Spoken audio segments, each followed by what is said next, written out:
नमस्कार देवी और सज्जनों, मैं मोहित फिर से स्वागत करता हूं आपका अपने वाईटी चैनल पर। तो first of all congratulations to all of them जिनका आईबीपीएस पीओ और क्लैरिकल में सिलेक्शन हो चुका है। तो आपको और आपके पूरे परिवार को बहुत बहुत बधाई। आप ऐसे फ्यूचर में आगे बढ़ते रहें। तो जिन जिन का भी सपना था आईबीपीएस में पीओ या क्लैरिकल की पोस्ट पाना, तो और जिन्होंने पा ली है उनको बहुत बहुत बधाई। तो आपने आपकी लाइफ का पहला स्टेप यानी आपने एस्पिरेंट से ऑफिसर बनने तक की जर्नी को कंप्लीट कर लिया है। इसी जर्नी में मुझे मैंने पहले शॉर्ट्स में बताया था कि मुझे इंडियन बैंक अलॉट हुआ है।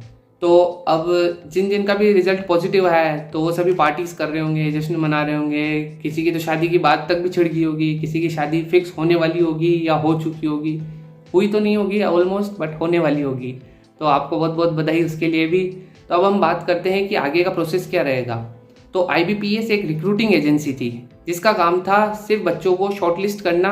बच्चों में मतलब हमारी जो क्राउड थी उसमें से क्रीम बच्चों को निकाल के सिर्फ बैंक को प्रोवाइड करना। तो उसने उसका काम कर लिया है। उसने फाइनल रिजल्ट देके बता दिया है कि हमने अपने अपने बच्चे सेलेक्ट करके बैंक्स में भेज दिए हैं। अब आपको जो भी बैंक अलॉट हुआ है अब आपको उन्हीं की तरफ से मैसेज आएगा या मेल आएगा। तो एज पर रिसर्च मैंने देखा है कि जनरली जब से रिजल्ट अनाउंस होता है उसके 7 से 15 दिन में आपको जो अलॉटेड बैंक्स है उसकी तरफ से आपके रजिस्टर्ड ईमेल आईडी पे आपको लेटर्स और आपको जो डॉक्यूमेंट की लिस्ट है जो आपको सबमिट करवानी है डॉक्यूमेंट वेरिफिकेशन के लिए, तो वो लिस्ट प्रोवाइड की जाती है। तो उसमें मैं कुछ शॉर्ट लिस्ट करके लाया हूँ कि आपको लिस्ट में क्या क्या पहले से तैयार करके रखने चाहिए ताकि आपको बाद में एकदम उसे होच पोच ना होना पड़े, भाग दौड़ ना करनी पड़े। तो उसके लिए आपका पहला डॉक्यूमेंट होगा इंटीमेशन लेटर जिसपे कैंडिडेट के साइन मैंडेटरी होंगे। सेकंड होगा आपका बायोडेटा। थर्ड होगा आपका फिटनेस सर्टिफिकेट। फोर्थ होगा आपका टेस्टिमोनियल्स, मतलब आपको आपके रिलेटिव्स को छोड़ के किन्हीं 2 लोगों के साइन करवाने होंगे अबाउट योर कैरेक्टर, राइट। फिर आपका नेक्स्ट होगा डेट ऑफ बर्थ का प्रूफ, जो अपना पैन कार्ड होता है, आधार कार्ड भी होता है। फिर देन होगा आपका 10th की मार्कशीट, 12th की मार्कशीट, आपकी ग्रेजुएशन की मेन मार्कशीट, इवन आपके जो सेमिस्टर्स होंगे या बीच के जो भी मिडिवल एग्जाम्स होंगे उनके रिजल्ट्स, उनकी मार्कशीट्स, वो सब भी लगेगी। आपको देना होगा एक फ़ोटो आईडी प्रूफ, आपको एड्रेस प्रूफ भी देना होगा, आपको आधार कार्ड लगाना होगा, पैन कार्ड, और इवन सबसे मोस्ट इम्पोर्टेंट जिन भी बच्चों को रिजर्वेशन मिला है, जो भी रिजर्वेशन कैटेगरी में आते हैं, उनके लिए कास्ट सर्टिफिकेट बहुत मैंडेटरी होगा। तो कोशिश करें कि ये तो 6 महीने का अंदर अंदर का हो, या फिर अभी भी बहुत टाइम है तो आप एक बार फिर से अप्लाई भी कर सकते हैं कास्ट सर्टिफिकेट बनवाने के लिए। मुश्किल से आपको विद इन अ वीक आपको कास्ट सर्टिफिकेट मिल जाएगा। फिर होगा जिन भी बच्चों ने फॉर्म भरते टाइम अगर डिसेबिलिटी डाली है तो उनको डिसेबिलिटी सर्टिफिकेट भी जमा कराना होगा। अगर आप पहले से कहीं पे जॉब करते हैं तो आपको वहाँ से एनओसी लानी होगी कि भाई एम्प्लॉयर को कोई भी ऑब्जेक्शन नहीं है और आप कहीं और कंटिन्यू कर सकते हैं, राइट।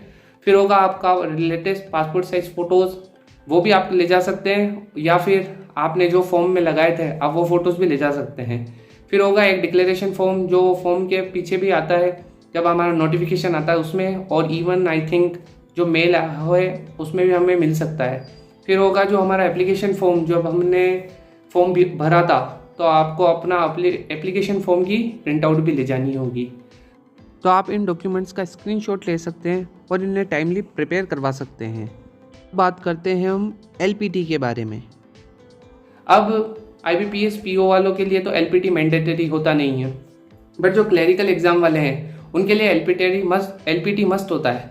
तो एलपीटी के लिए आपको किन किन बातों का ध्यान रखना चाहिए। जैसे मैंने गुजरात कैडर से फॉर्म भरा है तो मुझे गुजरात के लिए गुजराती आना ज़रूरी है। तो मुझे इतना आइडिया नहीं है कि वहाँ पे एलपीटी कैसे करवाते हैं, बट जैसा मैंने सुना है, जैसा मैंने देखा है, तो एलपीटी काफ़ी नॉर्मल ही होता है। बट आपको वहाँ की लैंग्वेज का, जहाँ पे आप जा रहे हैं, उसका थोड़ा बहुत नॉलेज ज़रूर होना चाहिए, क्योंकि सामने वाला जब कस्टमर अगर आपसे बात करता है तो आपको एटलीस्ट समझ में तो आना चाहिए कि वो बोल क्या रहा है, राइट। तो अभी काफ़ी टाइम है, 10-15 दिन में मानता हूँ कि आराम से होंगे।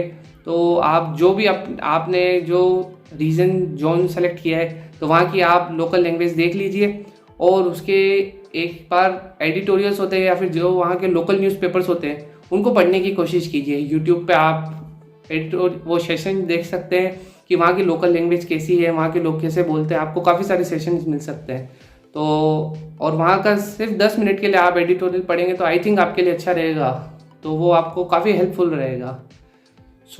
मेरे पास ये जानकारी थी, और जब भी कोई कुछ आता है अपडेट तो मैं आपको फिर से इन्फॉर्म करता हूँ। So thank you for watching, stay tune, stay blessed.